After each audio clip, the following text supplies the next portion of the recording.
bienvenue. Aujourd'hui, on plonge dans une analyse qui nous emmène vraiment au cœur des défis actuels du Maroc. Oui, un pays qui semble un peu à la croisée des chemins, hein. Exactement.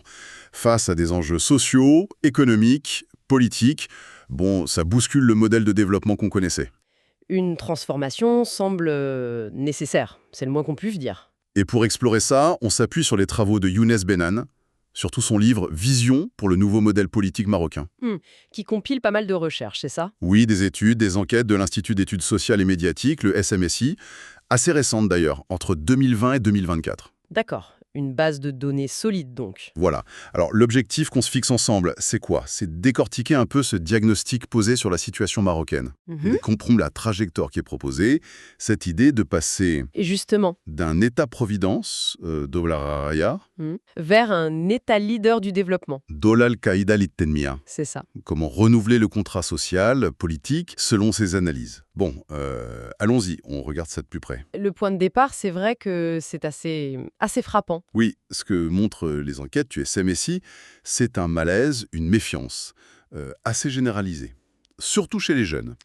Et pas juste sur un sujet précis. Non, c'est large, hein. Les institutions politiques, le système éducatif, même les perspectives d'avenir. Absolument. C'est ce que les sources appellent la crise de confiance, Azmat Serqa. Et ce n'est pas juste de l'apathie politique classique, hein. Non, c'est plus profond. Oui, c'est décrit comme une déconnexion vraiment fondamentale liée à ce sentiment que les institutions, elles tiennent plus leurs promesses. Surtout celle de la mobilité sociale, j'imagine. Exactement, l'idée que chacun peut progresser. Ça semble remis en cause. C'est central, oui. Les fameux ascenseurs sociaux. L'école, les galiatos, le travail, cholr, le mérite, les stirqaq. Voilà, pour une bonne partie des gens interrogés, ça ne marche plus comme avant, ça ne garantit plus cette promotion sociale espérée. C'est plus une garantie, quoi. Non. Et ce n'est pas qu'une impression, hein. Les chiffres du SMSI sont là. Prenons l'éducation et l'emploi. L'enquête de 2022, c'est édifiant sur l'équité perçue dans les recrutements à l'université. Ah oui. Plus de 80% des doctorants qui doutent de l'impartialité des critères pour choisir les profs. Ah oui, quand même. Ça en dit long sur la perception de la méritocratie, là. Carrément. Et ça se répercute. Près de 70% des jeunes pensent que l'école ne prépare pas bien au marché du travail. On voit le lien, oui. Doute sur l'équité, doute sur l'efficacité. Et en politique, c'est un peu le même tableau, non? Tout à fait. La confiance dans les partis, déjà en 2021, c'était bas. 60% de méfiance. Et ce n'est pas juste idéologique. 58% disent ne pas être bien informés sur leur programme. Il y a comme un fossé, oui. Et peut-être pire, Hmm. la perception que le jeu électoral lui-même n'est pas totalement réglo.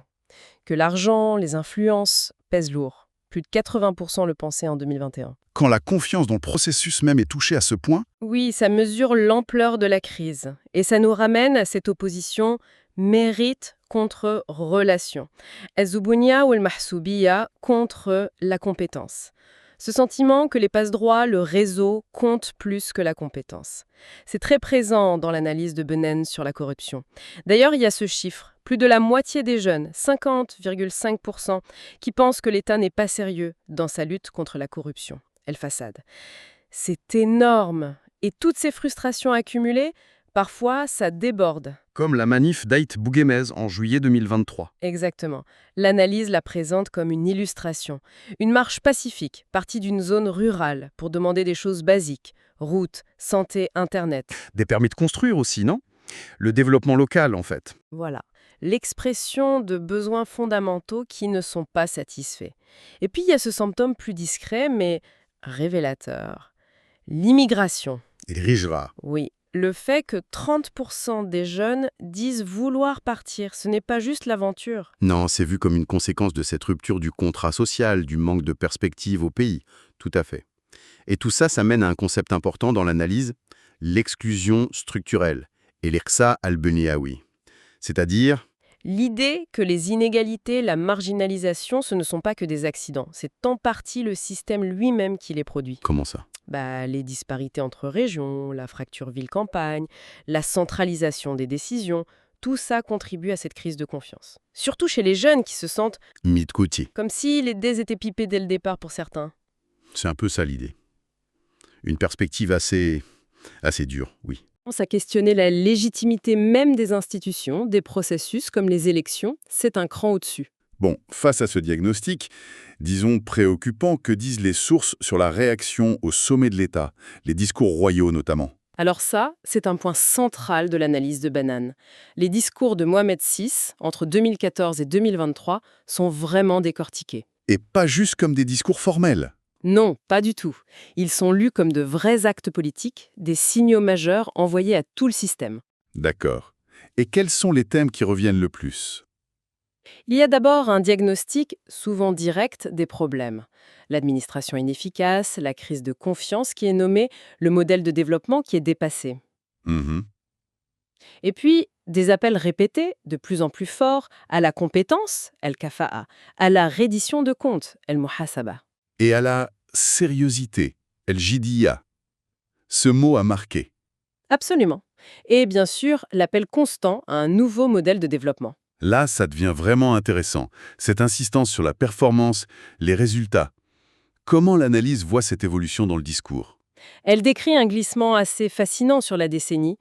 La légitimité traditionnelle de la monarchie historique, religieuse, elle est toujours là, évidemment. Bien sûr. Mais elle est de plus en plus complétée, voire parfois conditionnée, par une légitimité basée sur la performance, sur les résultats concrets pour le pays. Une reconnaissance des limites de l'ancien modèle, donc. Très explicite, oui. Surtout à partir de 2017-2018, avec des critiques parfois très directes de l'administration, de certaines élites, jugées pas à la hauteur. Et c'est là qu'apparaît ce concept de monarchie citoyenne, al-mulkiya el-muatina. Exactement.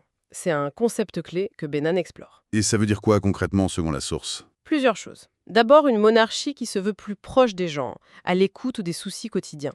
L'analyse cite un discours de 2019 avec beaucoup d'empathie. Ensuite, un rôle royal qui évolue, moins dans la gestion directe, plus dans l'impulsion stratégique, la garantie de la stabilité, une sorte de pilote stratégique. Voilà. Et enfin, une position d'arbitre de recours ultime quand les autres institutions bloquent ou échouent. Le garant de l'intérêt général, en quelque sorte. D'accord. Donc, on a le diagnostic, l'impulsion royale pour changer, une redéfinition du rôle monarchique, et la solution proposée, c'est quoi alors, hein?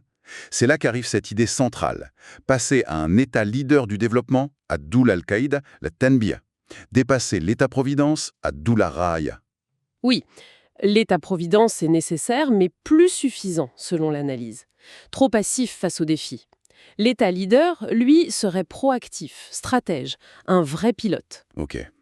Et concrètement, il ferait quoi cet État leader, ses caractéristiques? Alors, premièrement, un interventionnisme économique, mais stratégique. C'est-à-dire, Il ne se contente pas de réguler, il oriente.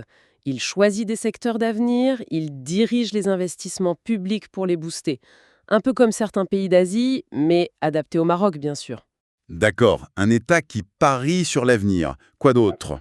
Deuxièmement, très important pour répondre à l'exclusion structurelle, la justice territoriale, al-adal al-majaliyya, réduire les écarts entre régions. Absolument. Et l'outil pour ça, c'est la régionalisation avancée, El Jaouia al-Mutaqaddima. Mais il faut qu'elle soit effective. Pas juste sur le papier. Voilà. Avec un vrai transfert de pouvoir et surtout de moyens financiers aux régions. Une vraie décentralisation et l'administration dans tout ça. Troisième point clé, une bureaucratie efficace et méritocratique. C'est une réforme profonde qui est visée, pour la rendre performante, responsable, oui, accountable, et basée sur la compétence, el-kafa'a, pas sur autre chose. C'est un énorme chantier, mais vu comme indispensable. Et les investissements prioritaires de cet État leader? Investir massivement dans ce qui construit demain. Le capital humain, éducation, formation, mais aussi l'innovation, la recherche et bien sûr la transformation numérique. Le carburant du développement, en somme. C'est l'idée. Et cette transformation numérique, ça nous amène à un autre concept. La démocratie participative numérique, el-dimokratia at-tesharokiye al-rokmiya. Si la confiance est brisée, comment le numérique peut aider? L'idée, c'est pas juste des gadgets, c'est d'utiliser le numérique pour créer de nouveaux liens et surtout pour que l'État rende des comptes. Comment? Avec quels outils? On parle de plateformes en ligne pour que les citoyens donnent leur avis sur les lois, les politiques avant qu'elles soient décidées. L'open data aussi, publier les données, c'est crucial pour la transparence. Plus de transparence, donc? Oui, et plus de suivi aussi.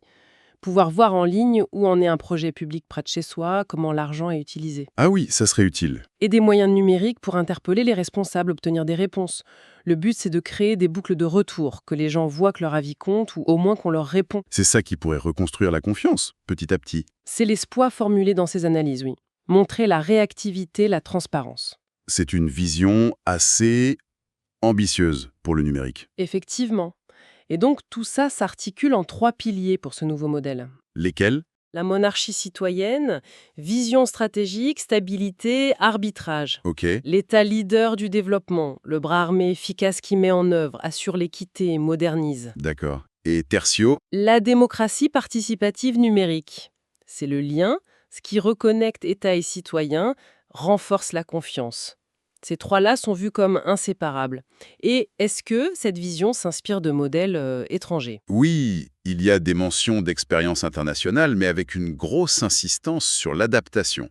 Pas de copier-coller. Les spécificités marocaines, al-Khousousiyat, Exactement. on regarde la performance de l'État type Singapour, Rwanda pour l'efficacité administrative peut-être, Mhm. la gouvernance numérique comme en Estonie, mais le rôle central de la monarchie, les défis sociaux propres au Maroc, ça rend toute importation directe impossible. C'est vraiment de l'adaptation. Alors, si on essaie de synthétiser un peu tout ça, qu'est-ce que ça nous dit au fond? Ça dépend un Maroc en quête d'un nouveau souffle, hein. Oui, d'un nouveau pacte. Cette vision d'État leader, de monarchie citoyenne, connectée par le numérique, c'est une tentative de répondre à plusieurs choses en même temps. Stabilité, développement accéléré et surtout, restaurer cette confiance citoyenne qui a pris un coup. C'est une tâche immense, hein. Il faut mesurer l'ampleur, oui. Ce n'est pas juste une petite réforme technique, c'est une refondation qui est proposée. Ça demanderait des changements institutionnels, législatifs, peut-être même constitutionnels, hein. Probablement. Réformer les lois sur les partis, le système électoral, l'administration. Mais au-delà des lois, le plus dur, c'est sans doute de réussir à créer ce nouveau pacte de confiance, misaq al-thiqa, entre l'État et la société. C'est un projet au long cours? Clairement. Et pour finir, une petite question qu'on peut laisser en suspens. Cette vision, elle propose une refondation assez claire. Impulsion du sommet, efficacité via l'administration et la tech, équité territoriale. Mais est-ce qu'une participation citoyenne vraiment authentique, diverse, parfois critique, est-ce qu'elle peut vraiment s'épanouir dans ce cadre qui mise autant sur un leadership fort de l'État? Bonne question.